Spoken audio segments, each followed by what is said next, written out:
पुणे येथील राष्ट्रवादी काँग्रेस पक्षाचे कार्यकर्ते राजेंद्र हगवणे यांची कालच राष्ट्रवादी काँग्रेस पक्षातून सर्व पद किंवा सदस्यत्वातनं त्यांना मुक्त करण्यात आलेले, त्यांची हकालपट्टी करण्यात आलेली आहे। खरं तर त्यांच्या घरात जी घटना घडली आहे ती एक मानवतेला काळिमा फासणारी घटना आहे। याचा राष्ट्रवादी काँग्रेस पक्ष सर्वप्रथम निषेध करते।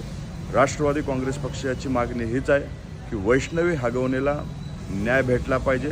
तिच्या विरोधात ज्यांनी तिला त्रास दिला आहे त्यांच्यावरती कडक कारवाई झाली पाहिजे, अशी राष्ट्रवादी काँग्रेस पक्षाची मागणी आहे।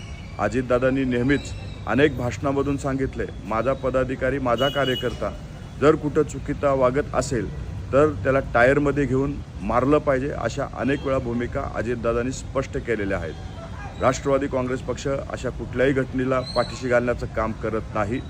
कालच अजितदादांनी पुणे CPC फोन करून तात्काळ त्यांना अटक करावी, त्यांच्यावरती कडक कारवाई करावी, अशा पद्धतीच्या सूचना हे पुणे CPला दिलेल्या आहेत। राजेंद्र हगवणेची कालच पक्षातून हकालपट्टी करण्यात आलेली आहे। माध्यमाला माझी विनंती आहे, कौटुंबिक वादाला पक्षाशी जोडून पक्षाची नाहक बदनामी करू नये, एवढीच विनंती राष्ट्रवादी काँग्रेस पक्षाकडून करण्यात येत आहे।